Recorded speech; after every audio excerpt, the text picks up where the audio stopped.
विश्वास कहता है अमावस्या के दिन, उस श्राद्ध पक्ष की अमावस्या के दिन जो नदी, तालाब, बावड़ी, कुआं किसी भी एक जगह पर अपने पूर्वजों का नाम लेकर शाम के समय पर दिया लगाएगा, ये मेरा विश्वास कहता है उसके लिए कुबेर भंडारी भंडार जरूर बनेगा, पितृ भंडार जरूर बनेंगे, ये निश्चित। किसी भी नवरात्रि के पहले जो अमावस्या पड़ती है, चावल की कटोरी में एक कपूर का टुकड़ा रख दीजिए महाराज, छोटा सा, और कपूर का टुकड़ा रखकर उस कपूर को दरवाजे के बाहर कटोरी में ही, चावल रखी हुई कटोरी में ही उसको पितरों का स्मरण कर कर जला दीजिए।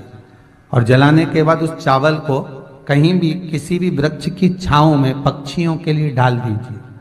शिव महापुराण की कथा कहती है, अगर मान लो पितृ आपको कष्ट दे रहे हैं, पितृ आपको तकलीफ दे रहे हैं, कोई काम नहीं होने दे रहे हैं, या कहीं आपको ऐसा लगता है कि पितरों का दोष है, तो वो पितृ दोष देवी, अब ये जो आप करेंगे ये कब कर रहे हैं? अमावस्या के दिन आप उसको रख रहे हैं। अमावस्या के दिन उसको रखकर रात भर आपने रखा कपूर के साथ में, सुबह एकम पड़ गई, नवरात्रि लग गई, उसी दिन उसको जला, कुछ तकलीफें लग रही है तो एक पीपल का पत्ता ले लो, उसके ऊपर एक कपूर का टुकड़ा ले लो, सारे घर में घुमाकर उसको दरवाजे के बीच मध्य में जलाकर रख दीजिए, थोड़ी सी देर जला दीजिए। 20 से 25 मिनट के अंदर स्वयं गुरु बाबा कहते हैं, राम सुनो, यदि कोई आरती में, पूजन में, घर में एक कपूर का टुकड़ा आरती के बाद में जब समर्पित करेगा तो उसको अश्वमेध यज्ञ का पुण्य प्राप्त हो जाएगा। अश्वमेध यज्ञ के पुण्य को पाने के लिए कपूर का टुकड़ा आज भी आरती में जलाया जाएगा, आज भी। एक कपूर का टुकड़ा सुख का, इसीलिए हमारे यहाँ शास्त्र कहता है महाराज, जब आपको घर में अगर ऐसा लगने लगे कि 15 दिन से बहुत बेचैनी है, बहुत दुख तकलीफ लग रही है, कोई ना कोई बीमार पड़ रहा है, कुछ ना कुछ तकलीफें लग रही है, तो एक पीपल का पत्ता ले लो, उसके ऊपर एक कपूर का टुकड़ा ले लो, सारे घर में घुमाकर उसको दरवाजे के बीच मध्य में जलाकर रख दीजिए, थोड़ी सी देर जला दीजिए। 20 से 25 मिनट के अंदर मकान में एनर्जी वापस आ जाएगी, उस भवन में एनर्जी वापस प्राप्त हो जाएगी। अमावस्या के दिन आपको लगता है कि हमारे पूर्वजों का उद्धार नहीं हुआ, हमारे पूर्वजों का कल्याण नहीं हुआ, कहीं अधोगति में कोई चला गया है, उसका बस एक बार, रोज नहीं जरूरत है, प्रतिदिन जरूरत ही नहीं है,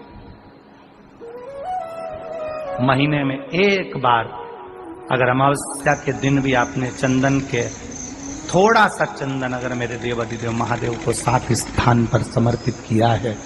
अशोक यहाँ पर वर्णन कर रही है, मैना, धन्य और कला की कथा कह रही है।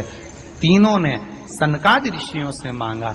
चंदन भगवान को अति प्रिय होता है, और चंदन ही एक ऐसा होता है जो पितरों को भी प्रिय होता है, जिसका स्पर्श मात्र लगने से पूर्वजों का कल्याण हो जाता है, वो चंदन का 7 स्थान शिवलिंग के बताए हैं, जहां पर भूल से भी अगर कोई चंदन की उंगलियां लगा देता है, 7 स्थान ऐसे हैं जहां चंदन की मात्र उंगलियां लगा देने से ही शिव पितृलोक के पितरों को मुक्ति प्रदान करके वैकुंठ लोक का निवास देते।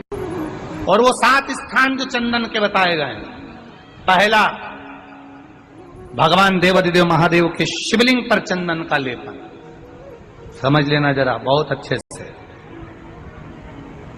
आपको लगता है स्वप्न में कोई मुर्दे दिख रहे हैं, या कोई जल रहा है, या कोई मर रहा है, या कोई चला गया है, ऐसा भय लगता है, बच्चों को मानी भेजूंगी ऐसा हो जाएगा, पति को मानी भेजूंगी ऐसा हो जाएगा, कोई हमारे कोई गलत तो नहीं कर रहा है, आपको लगता है। 7 स्थान चंदन के बताएं महाराज।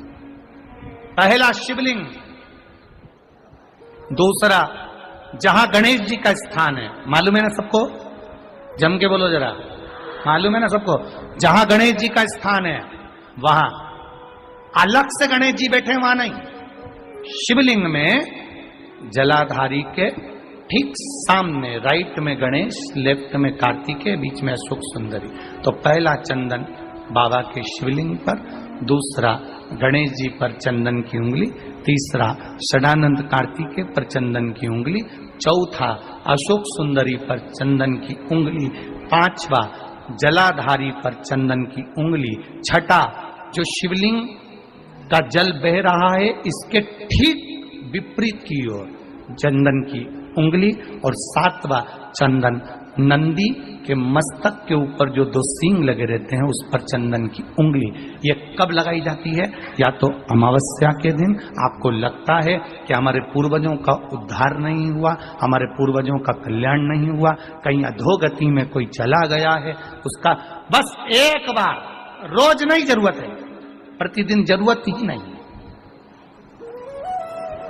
महीने में एक बार अगर अमावस्या के दिन भी आपने चंदन के थोड़ा सा चंदन अगर मेरे देवाधिदेव महादेव को 7 स्थान पर समर्पित किया है। अशोक यहाँ पर वर्णन कर रही है, मैना, धन्य और कला की कथा कर रही है। तीनों ने सनकादि ऋषियों से मांगा। चंदन भगवान को अति प्रिय होता है और चंदन ही एक ऐसा होता है जो पितरों को भी प्रिय होता है, जिसका स्पर्श मात्र लगने से पूर्वजों का कल्याण हो जाता है, वो चंदन है। आपके घर में पितृदोष है, आपको ऐसा महसूस होता है, आपको लगता है, तो किसी भी नवरात्रि के पहले जो अमावस्या पड़ती है, मान लो अपन अमावस्या पड़ी, आप एक अंदाजा लगाइए तो। यार अभी ना मुझे एक ऐप मिली एस्ट्रोटॉक नाम की। अबे नहीं, मैं कुछ रिव्यू नहीं कर रहा हूं। जिस दिन अमावस्या रहे उस दिन चावल की कटोरी में एक कपूर का टुकड़ा रख दीजिए महाराज, छोटा सा, और कपूर का टुकड़ा रखकर उस कपूर को दरवाजे के बाहर कटोरी में ही, चावल रखी हुई कटोरी में ही उसको पितरों का स्मरण कर कर जला दीजिए।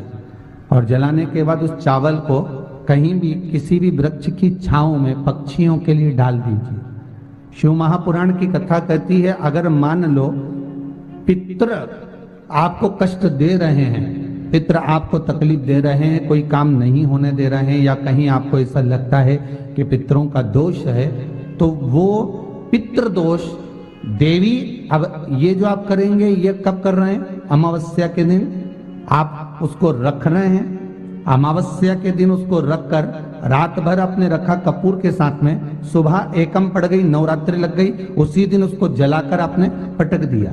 अर्थात उससे देवी और पितृ इन दोनों का आशीर्वाद जो प्राप्त होता है, तो घर में से पितृदोष समाप्त होकर लक्ष्मी की वृद्धि प्रारंभ हो जाती है, कार्य में सिद्धता आ जाती है। मान लो अगर पितृदोष है तो करो, नहीं है बड़े अलमस्ती से रहो, तो ये पितृदोष का स्मरण। तो यहाँ शास्त्र कह रहा है कि पितरों का जो लोक होता है, पितर जो लोक होता है, उस पितृलोक में 64 योगिनियां प्रवेश नहीं करती। शिव महापुराण कर रही है, शंकर की कथा कर रही है। अमावस्या के दिन प्रदोष काल में, प्रदोष के समय पर, प्रदोष काल में शाम के समय पर जाकर किसी भी नदी, तालाब, बावड़ी, कुआं, कहीं ना कहीं जो आपके पास में हो, वहां पर एक घी का दिया, बत्ती का मुंह दक्षिण की ओर कर कर अवश्य जला कर जाना, सारे पितृदोष समाप्त हो जाएगा। अगर नदी, तालाब, बावड़ी, कुआं नहीं है तो पीपल का वृक्ष हो या बेलपत्री का वृक्ष हो या बट का वृक्ष हो, उसके नीचे लगा दो प्रदोष काल में। पर अमावस्या के दिन लगाएं जरूर। क्यों? क्योंकि अमावस्या 16 दिन तक पितृ मृत्यु लोक में आने के बाद में भोजन ग्रहण करते हैं।